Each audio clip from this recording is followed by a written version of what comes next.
Had an opportunity to catch up with Bengals tight end coach James Casey. He doesn't do a whole lot of media, but this guy is unbelievably brilliant and intelligent. You're going to see what I'm talking about because you joined us in the trenches with Dave Lapham, brought to you by First Star Logistics, as always coming to you from the studios that they provide for us, which are extraordinary, as was James Casey. Very, very intelligent, thoughtful human being.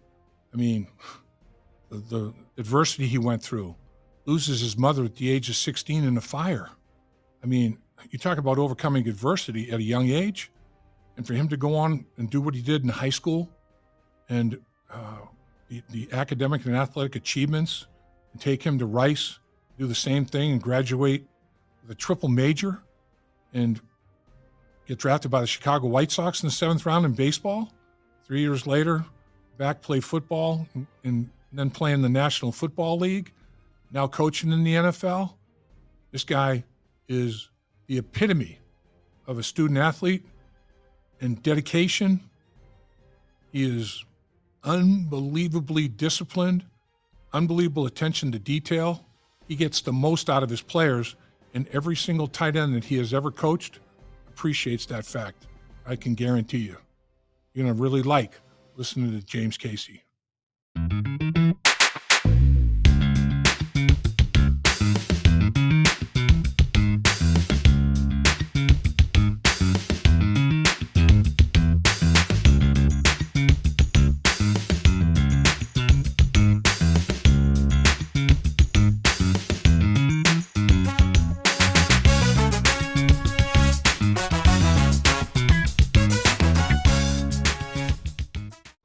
We know everybody's got a lot on their plate. We know everybody lives in a busy world. So to take some time to join us, we really appreciate it. And of course, you're joining us in the trenches with Dave Lapham, brought to you by First Star Logistics, emanating from the studio provided by First Star Logistics, which is one of one, second to none, as is our special guest, one of one. Everybody will tell you, his players, fellow coaches, organizational people, the best tight end in the National Football League, and that is James Casey. This guy, I have so much respect for James Casey because, you know, everybody thinks in life, you overcome adversity. This gentleman, at the age of 16, loses his mom in a house fire, and I can't imagine. You know, it's a tough dynamic and kind of out there, and the world's trying to take care of you, I guess. And you obviously you had an older sister, you had family, your wife's family, your future wife's family, I guess, stepped up for your coach, and now you're a husband with children, and you just have a beautiful family, and you're an accomplished football player, accomplished coach. You had an unbelievable career at the high school, collegiate level. I mean, it goes on and on. You're an academic All-American. It's like you're the American dream. You're an American role model. That's what you are, James Casey. You really are. Well, thank you for the kind words. And, you know, it is, you know, I did have some rough spots early on with my mom passing away and been through some bad stuff. But like all of us, like we all have, you know, some bad things happen. And I've been real fortunate to have great people around me and just from a young age, just, you know, nobody's perfect, but just trying to do things the right way, trying to be a good person, trying to work hard, trying to make some of yourself. And it's crazy to think now I'm going into year 7, you know, coaching tight ends here, and just how blessed and fortunate I am to be in this situation. And you know, we just resigned Mike back, so I'm fired up to get him back, and really love that guy, like how smart he is and how hard he works, and re-signing Tanner back. So I've just been, you know, sometimes the things are out of your control, but so far it's been a great situation where, you know, Duke Tobin, you know, Mr. Brown, Zach, they've been giving me great tight ends. So I've had a great time here so far. So, Coach, we were talking a little bit before we started the podcast. You've already got your 6 tight ends. I mean, there's 6 tight ends on the roster right now. Mike Gesicki just re-signed in the fold for 3 more years. Boy, does he speak highly of you, Coach. I mean, man, I think every coach in the NFL would love to have their player talk about them like Mike Gesicki talks about you. You got Drew Sample. You have Tanner Hudson has re-signed. Cam Grandy is re-signed. Eric All is rehabbing, but he's going to be with the organization. Tanner McLaughlin as well. I mean, how advantageous is it that you don't really have to catch guys up with others? I mean, everybody that's coming back, you're running it back. Everybody you're running it back with as a basis of understanding or what your expectations are. It's a huge advantage that I'm obviously biased coaching tight ends and playing tight end, but there's a lot on the plate for the tight end out there that goes unrecognized a lot of times. Most of the time you recognize a tight end when they catch the ball or if they screw something up really bad. But if they're doing their job and doing the dirty work in the run game and their pass protection stuff and running the proper routes, and they don't really show up a lot of times, but just about everything they do is really difficult. So it's a huge advantage to have guys that are familiar with.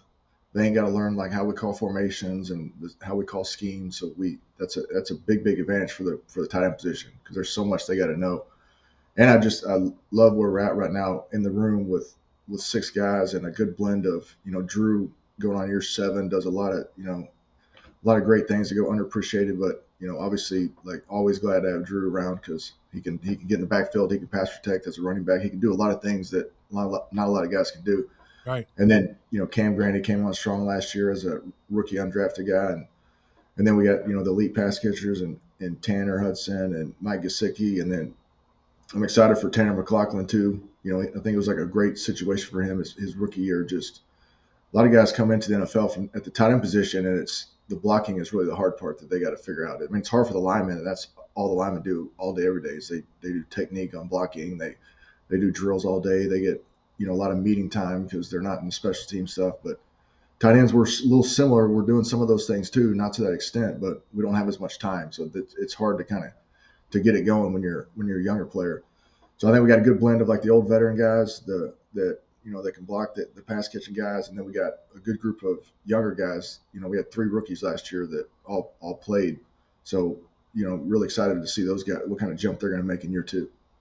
And you make a great point, Coach. Special teams, I mean, linebackers, safeties, corners, tight ends. Those are the athletes, the special teams coaches. Man, they get size and they can run. Ooh, hey, special teams, here we go. And they can make huge contributions in that area, which your guys do, obviously. But you're right. I mean, the tight end position is so unique. I remember Bob Trumpy, former teammate of mine, he's like, yeah, Lapham, you guys, the tight end position, man, we have to run routes, get in and out of cuts, catch the ball like a wide receiver. Then we have to put our hand in the dirt and block people like you guys do. I mean, who else has to do that, Lapham? Who else has to do it? And he's right. I mean, it's probably, you talk about versatility in football players. Tight ends, just by the nature of what they have to do, have to be unbelievably versatile athletes, don't they? No, but I'm obviously as biased as they get. Like that's what I do for a living. Is I watch tight ends all day. I interview tight ends for the draft, like the free agency in the draft. Like, so I'm always thinking about tight ends. But from my perspective, it's like like tight ends are some of the, like if you have a tight end that's played in the NFL for a little while and he can block, like he's a you can use him in the run game. Like to me, those are some of the highest quality men that are out there because they got to be unselfish, they got to be versatile and do a bunch of things. Like they got to be tough, obviously. They have to be really intelligent, and they have to be really sound in their technique because like you just see Myles Garrett is getting $40 million a year, and the tight ends, we're not making that kind of money, and we don't have that kind of size and that freakish ability, but we got to block those guys just like the big money offensive tackles do, and we got to do it from side to side. And we in our division with T.J. Watt and Myles Garrett, there's always just this freakazoid defensive end that we're having to block. And even though we may be 30, 40 pounds lighter, they can't just drive us in the backfield. We can't just be swinging and missing. So for them to get good at that stuff and get to where we can trust them on the field, like you got to be a certain type of guy that's locked in, that's smart, tough. And I always tell the tight ends, like if I was a CEO of another company, whatever business it was, and I was looking to hire somebody, like a legit tight end will be like one of the first people I look for because I bet you they'll do a pretty good job at whatever job it is. You just brought something up, the word trust, and it triggered. I was talking with Mike Gesicki about this on a podcast we did, and it reminds me of something that Paul Brown said. my rookie year, and it just had such an impact on me. And I wrote it down so I would never forget it. I always go back into the archives, and I'll read some of his quotes from time to time, just to because he was so much wisdom in so few words. You just want to hit that refresh button every once in a while. And he goes, this was one thing that he talked about. You want people to like you. Everybody does. In fact, most people want to be loved. But when they respect and trust you, respect and trust, then you have it all. And he's right.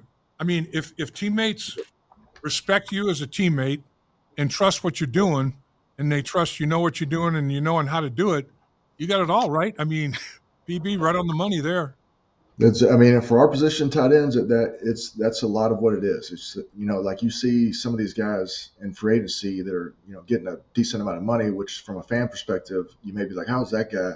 He's only caught 40 passes his whole career. Like, how is he getting that much money? But for the tight end position, there's just so few guys out there that can run, that are athletic enough, that are smart enough that you can trust to put them out there, and they're not going to give up a TFL in a run game. They're not going to give up an early sack all the time because they have terrible pass protection technique. They're going to run the correct route because a lot of times you're getting the ball because it's zone coverage, and then the coverage dictates that you're where the ball should go to. But a lot of times it's a coverage that you're not really probably going to get the ball, but you're really critical that you go grab the safety so we can throw it to Jamar T, so that guy's not in the way, and you're trying to really grab somebody and get him out of the way for the receiver. Trumpy, I remember Trumpy saying to me after PB, threw that out there. I said, Bob, man, Paul Brown, he just throws out so many pearls, man, just nuggets, just gems. And Trump goes, yeah, in the tight end position, you have to understand the entire offense, why everybody is doing what they do. You have to understand the whole thing. And another thing that PB did when I was a rookie, I'd never been exposed to this. He's like, all right, and he gave tests on assignments, and he's like, all right, he said, he comes up to me, he goes, I'm going to give you a grade. Upper left-hand corner is a grade on your assignments. Upper right-hand corner is a grade on the entire offense assignment. I want you to know everything. I want you to know the routes they're running. I want you to understand why. If you're a pulling guard, it's a center reach and tackle blocking down, fullback filling. What's going on? Why are you doing what you're doing, and how does it relate to the concept of the entire play? And I'll tell you what, man, boom, talk about opening your vision to the game of football. That was unbelievable. But that's what like you talked about. Your guys have to see. I mean, they have to see fronts, they have to see coverages, and they have to read it like a quarterback. I mean, they have to be on the same page as a quarterback all the time. That I'm glad you said that, because it validates a little bit of the way I think about things, and it makes me just feel better about, because I'm always talking about that too, about how it's so critical to see the whole picture of everything, and for like a tight end position to have, like, because it takes so much time, where it's not like when you're starting off with a rookie or a guy that's coming in new from a different team, you don't necessarily know exactly what they don't know. And it takes time and it's about reminders all the time about the things that can get you beat, like your technique within that one particular play, because there's so many plays that are out there, but you also got to have the mindset to, there's so much stuff going in your brain, but then once you're in the huddle and he calls that play, then all that stuff's got to get out of there. Then you're just thinking about this play, what's the situation, like what's the formation, the back location, what style of defense we're playing, what type of defensive end is it, to get that global understanding of everything that's involved with it. So that way you're able to react out there a little faster than maybe most guys when it's not exactly perfect, like we may have practiced, like a 4 down front and the defensive end's in a 9 technique. Then all of a sudden you get out there in the game and it's, they're in like dime personnel and they're in a, like a bear front, or, something that we may not practice, but we've talked about, we've coached it up, but they got to have that recall to like immediately like see that, and to be, so they're not playing slow, so they can play fast and aggressive and be confident. You teach concepts, coach. I mean, and they apply those concepts, right? I mean, somebody may try to do something to break your rule, but if you have, if you have an understanding of concepts, you can definitely overcome that. There's no question. The thing about you, coach, is your players, whatever you say, they take as gospel, and I know that because they tell me that, because they know you played the game at an extremely high level, and they see the kind of coach you are day in and day out. Your attention to detail, how great a teacher you are. Um, how every little technique and every little nuance and every single technique, there's a reason for it, and you explain it, and they can understand it, and then utilize it. And I mean, let's talk about you a little bit. I know you're a humble guy. I know that you don't like to be talked about, but I mean, you. How about the athletic ability of you? In 2003, you're a seventh round draft pick of the Chicago White Sox. You play in that organization for 3 years. Did you pitch? Did you catch? What'd you do, Coach? I pitched. I got drafted as a pitcher just because I threw really hard in high school, and so that's they drafted me from that perspective. But going on in the future and playing the NFL, and I was obviously a decently athletic person. Like hindsight's whatever, and it worked out for me. I'm glad how it all shaked out. But I love baseball too, and I think I would have had a much better chance of making it to the big leagues if I'd have been some kind of position player like a shortstop or an outfielder. But I threw so hard, so I was a pitcher, and I learned a lot of valuable lessons though about just a lot of the what not to do. Kind of being, it was very fortunate that I was a professional athlete at 18 years old for my first, 18 to 21, 22. I guess I was like 18 to 23 playing professional baseball, making that my career, and then I got fired from that and learned some like really really valuable lessons about not being too worried about what everybody else is doing.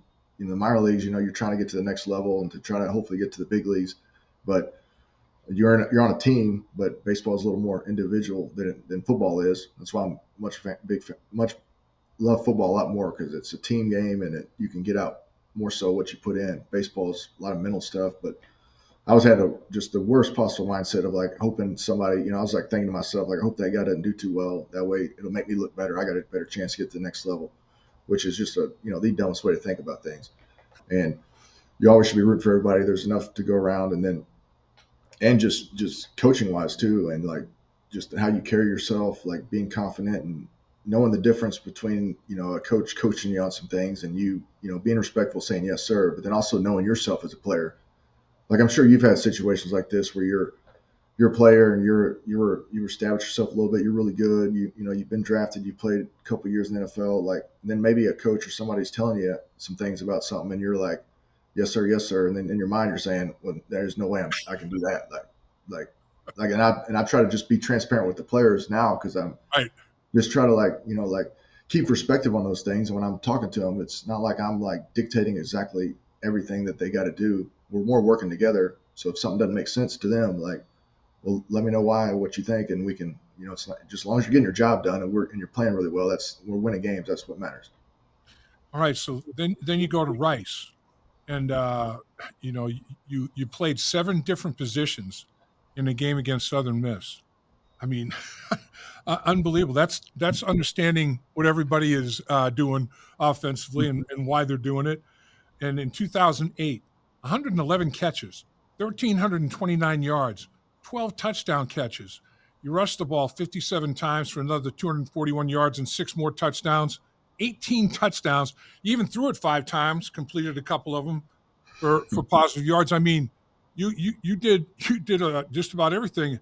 NCAA tight end records then at Rice. Receptions in the season, yards in the season, reception yards per game, and reception yards per game in that season. I mean, talk about productive. And then on top of that, you graduate with a triple major: economics, sports management, managerial studies. How about time management? Coach, how'd you do all that stuff, man? I mean, you had to be one busy hombre. Yeah, I mean, I was dedicated, like motivated, like wanted to make something myself, and a lot of it stemmed from getting fired from baseball, because I was, I'm drafted out of high school in the 7th round. I think I'm going to go to the big leagues, be an all-star, make millions, like, everything's looking great, and then you get fired, and that makes you reassess some things about, like, you look back at like why you got fired and what you could have done better. And just after that happened, I was just told myself, like, that's never happening again. Like, if I get fired again, it's never going to be because of my work ethic, and it's not going to be because I'm taking crap from anybody, or my mindset's all jacked up. So Right. after I got fired in baseball, when I went to Rice, I was just on a mission to, being respectful, but also like, okay, nobody's going to outwork me. Like, and also a big part of like playing all the different positions, and like I ended up being the punt returner at Rice, even though I was like 240 pounds, and I was a Really? holder on field goal. I was Wow. like backup punter, backup snapper, backup deep snapper. A lot of that was just, I played offense and defense in one game in college when I was a freshman. A a lot of it was just not being afraid to get out of my comfort zone a little bit, like because we're there to win. I want to win. Like I want to make sure I don't let this opportunity pass, like baseball did. So just I'm out there on the field and I see the punt returner doesn't catch the ball very well, and he drops one in a game or two, and I just go out there and what's worst they can tell you is like, no, get out of here. Like I just went out there and I'm pretty sure I can catch this ball. Like I'll at least catch it. I might not take it to the house, but I'm going to catch it. And then same thing with like holding on field goals. Like I think I can be the best at that. Just not being afraid to go out there and do those things, and then let the coaches decide on who they think's the best one to do it. So, Coach, you're obviously a very intelligent man. Academics were important to you. You had that triple major and accumulated a 3.84 GPA in so doing. I mean, academic All-American. What inspired you to be a coach, and how significant is Major Applewhite in your coaching career? It was for me deciding to coach. It was a long process. Like most young people, you're in high school, then you're in college, or you're out of high school. Like you're trying to figure out what you're going to do with your life. Like I always joke about like adults ask kids like, what do you plan on doing with your life? Because the adults trying to get some answers. Like they want to figure it out too. Like so, I was thinking when I was in the NFL, I was thinking all the time about okay, what I want to do, and really I was just thinking like most of it was just like what makes a lot of money because I had a Rice degree and I was a triple major and a minor and academic. So I was like, had the resume to look to do other jobs too. Sure. So I like read books on like investment banking. I read books on like law school and did internships on all these kind of things or shadowing things. Another aspect of not being afraid to get outside of your comfort zone, like getting Right. out there and talking to people about how it works and like if I could see myself doing this. And thought about politics for a little bit. So I did an internship in the Houston mayor's office for Wow. one summer, one off season.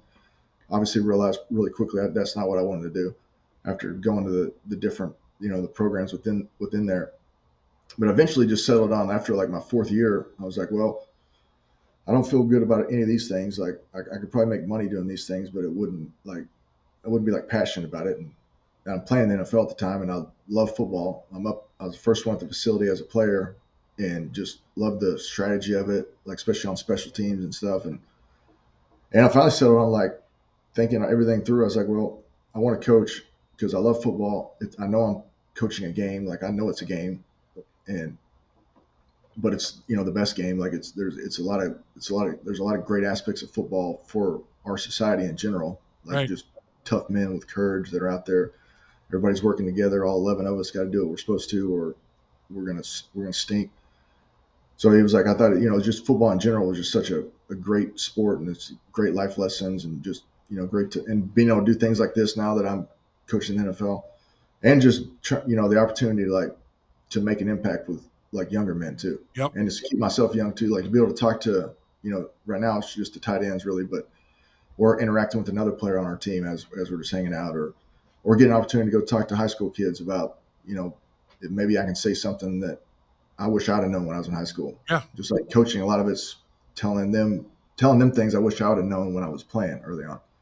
So I finally settled on coaching, and then I did I went to like Texas Tech when Kingsbury was there for like a week. I went to Ohio State. Like I think it's one of the best advice I can give any like younger person. Like try, you got to know what you want first. So I took a lot of time to figure out what I wanted, and then once I knew what I wanted, then I said, okay, I'm dead set, so I know what to say no to. Like if it doesn't involve football and coaching, I don't really care about it too much. And then getting yourself out there, like to show people who you are and show them you work hard. And so it was just for free stuff, but I went and shadowed a bunch of different coaches that I knew, and just let them know, like, hey, when I'm done playing, I want to coach, and if you think I would be worthy of any job whatsoever, like, please let me know. And so I ended up getting done playing in 2015, and then immediately I got a call from Tom Herman, who was my offensive coordinator in college at Rice, who was the head coach at Houston at the time. So he gave me my first job. So I just got my foot in the door, and first day I'm like cleaning out, ice chests and like, and wiping off the dry erase boards and just, going and getting the coach beef jerky, like just showing them that even though I was a former player and made a little money as a player, that I'm willing to do whatever I got to do. And I'm not bigger, I don't have a big ego. Like I'm just here to Right. learn and here to help whatever way I can. Amazing story. And yeah, I mean, if you had decided to stay in politics, man, I could see Senator Casey, President Casey. How about it, man? That would, just knowing you probably would have been president of the United States at some point in time. Seems like there's a little too much dirty stuff going on with it, though. So I'm staying away from that. I'm just football. Oh man. So your wife Kylie, tell us how you guys met. You got two sons, Cannon and Knox. You're a family man, first and foremost, aren't you? That's. I mean, I'm very like, I guess, boring as you like. I'm just about, like, nowadays it's just my faith, my family, and like literally football. That's really all I care about. Like, any off time, I'm just listening to books or podcasts, just just trying to know things, just to know things. And I use that as my tactics with the tight ends to, like, keep them engaged sometimes, just trying to learn some things so I can talk to them about some weird thing I read about. But I met my wife in high school in art class, so high school sweethearts. We've been married 19 years now, and Wow. two boys. And like, it's when you're younger, they talk about not getting married too young, but for me, it's like that was I knew, right away that was going to be a wife if she decided the same way. Right. And so we were able to, like, grow up together basically. So we've known each other, been dating since we were 17, and now I'm 40. So, like, you get to grow what the person has when you're married young like that. So now we've basically had all the same experiences. At this point, I've been married to her longer than, like, she was with her mom. So it's like you get that connection and you kind of grow up together a little bit. That's phenomenal. That really is. Um, you know, when you when you look at it, it's been a football life for you. There's no question about that. Uh, Obviously, no regrets. No regrets that you got into the game of football. Because honestly, you're a teacher, and in my mind, your players will say it that, man, Coach Casey, that he's an unbelievable teacher, and that's what the coaching profession is as well, isn't it? Absolutely, yeah. You're a teacher. You're teaching them football, but also take the approach that, like the story of getting into coaching, like thinking it really, really well, trying to be well thought out about it, and trying to get into coaching for the right reasons. Is It's like, I'm like, I talk to these guys. When we get to the season, or they come back and we get to, like, OSP and then OTAs, and then we get to training camp, the season. Like, I'm with these guys for like half the year at least, like maybe more than that. Like, and I'm talking to them every day throughout the season. When we get to training camp, I mean, every single day I'm in here talking to them about football, and they got to listen to me because it's their job. And so I take, like, I just being transparent with them too. It's like, I'm trying to help you guys, so they know I care and I want them to do well. Like, nobody's rooting for them more than I am, besides, like, family and stuff. Like, I want them to do well because this is my job, is to help them be great. And also just trying to make a positive impact just off the field stuff too, just talking about current events or just life, because it's, I've played myself, and, like, you get done playing, and sometimes it's, you really didn't even know a lot of the players you played with that well, or you didn't even know your coach that well, even though he's talking to you all the time. So just trying to create, like, a bond with them too, like, and letting them know, like, hey, I really care. I want you guys to be good in football, obviously, and if you play hard and you're tough and you do a great job for us, like, obviously I'm very appreciative. And I'm like I tell them I'm like their personal consultant. If they ever want to run something by somebody, or even when they're done playing, like, why not? Like, they know me better than anybody, and I know them really well by the time they get done playing here. Like, trying to make an impact with the guys too, and just give them another resource of another person that they know that it's not going to judge them. It doesn't, if they do something bad or whatever. It's like, I'm not just thinking they're dumb, I know these guys really well. So, like, if they need somebody to bounce something off of, like, why not use me? Coach, you've got some new members of the coaching staff. Coach Montgomery, defensive line coach, you signed a defensive lineman from Green Bay, and Coach Montgomery worked with him. So there's a common denominator there. How significant has it been to have input from the new members of the coaching staff in maybe players that they coached? Uh, Al Golden's case, coached at Notre Dame, coached prior in the National Football League, and then these other coaches that they coached with their specific team or game planned against while they were on staffs in the NFL. I mean, your draft room meetings must be pretty all encompassing now. Yeah, it's been great to have the new guys that are here, the new coaches, and obviously, I think Zach has done an amazing job of hiring people like throughout the years too, and we've I've been here the whole time with Zach, so that's we've got the familiarity, and he knows me, I know him, like. But then some of the newer guys too, like we have the familiarity with Al Golden too, and I really respect him. Like I knew how great of a coach he was when he was here, Right. and it's been really good to get to know the new offensive line coach. Like I'm real fired up to get to work with him, and just for me personally, just getting to know different coaches too and hear different perspectives. And it's obviously really beneficial when you get to the free agency process when they know certain guys like really well, and that plays a part of it because if a lot of free agency is, in my views, it's you can get killed as a team if you give money to if you give a bunch of money to somebody that all of a sudden they're not motivated, and like they're not motivated, they don't work as hard as maybe they did in the past. So a lot of it's like making sure you're getting like good quality people that are going to work hard, that are going to continue to get better. So if they know them from the past, that's a great advantage. If they know them from another team, and then with Al, like in the draft of him being in college the last couple of years, like he obviously intimately knows some of these guys. You can like there's a tight end and it's at Notre Dame this year, so obviously I'm gonna make sure I talk with Al to see what his perspective is on the guy as well, and that's a huge advantage. And just getting to know more people and hearing different perspectives, it's gonna be good for all of us, the whole staff. And finally, coach, and appreciate you giving us so much of your time that you have. Like we talked about, 6 guys returning at the tight end position in your room.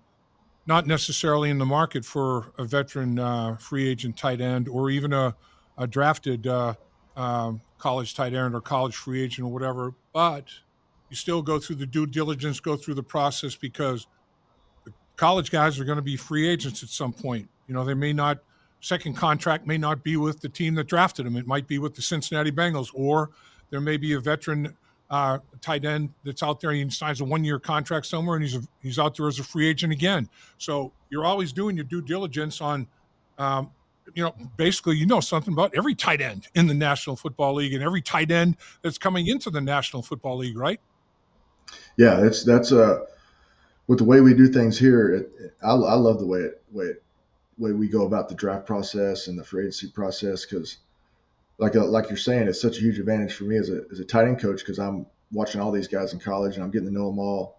I'm doing Zoom meetings with each one of the draft prospects. They're at the combine. I'm going to pro days. So exactly like you said, like if from 2019, my first year on, like I basically know all those guys, all the tight ends. So I'm trying to categorize my mind about what I thought about them coming out, and then what I thought, like they needed to work on, where I envisioned like what their career would be like, and then not tracking them throughout the years to see what's going on with them. So when they become free agents, like obviously I've already known about the guy and I've been watching him throughout the years too, like on just cut ups that pop up on good and bad things.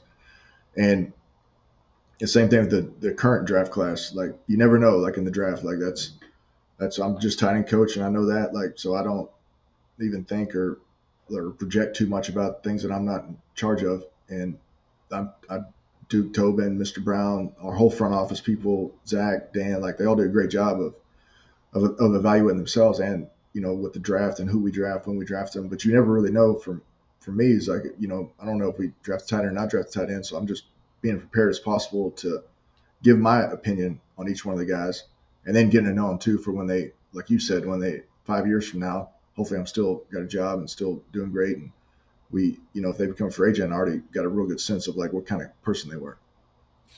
Coach, can't thank you enough. Uh, Everybody in your organization, everybody in the National Football League, really has an extremely high opinion of James Casey, and rightfully so.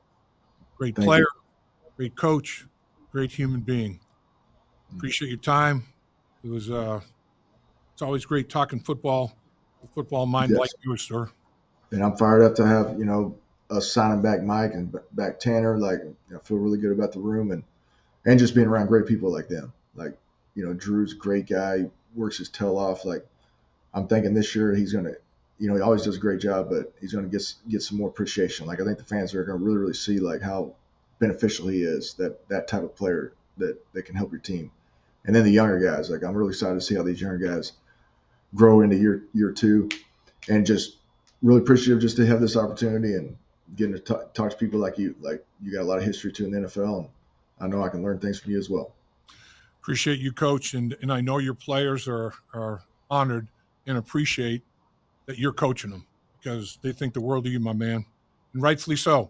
Thanks for your time. Thank you so much. Thank you, Dave. You have a great day. You do the same.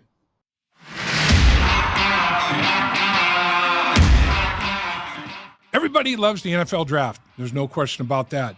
So, in honor of that, we're going to have our third annual First Star Logistics draft party.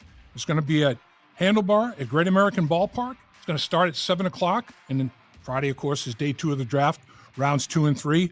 Brad Johansson will be hosting. Joe Goodberry and myself will be on the panel. And also make sure we get some guests from the Cincinnati Bengals organization that are going to remain a little bit of a surprise to you folks right now. It's sold out. I mean, first time we had it at Great American Ballpark, it was well received. It's off the charts this time. So the only way you can catch us, watch the live stream on the First Star Media Group YouTube channel. That's the way you're going to be involved. It's going to be a great night. Mark it down. Don't miss it.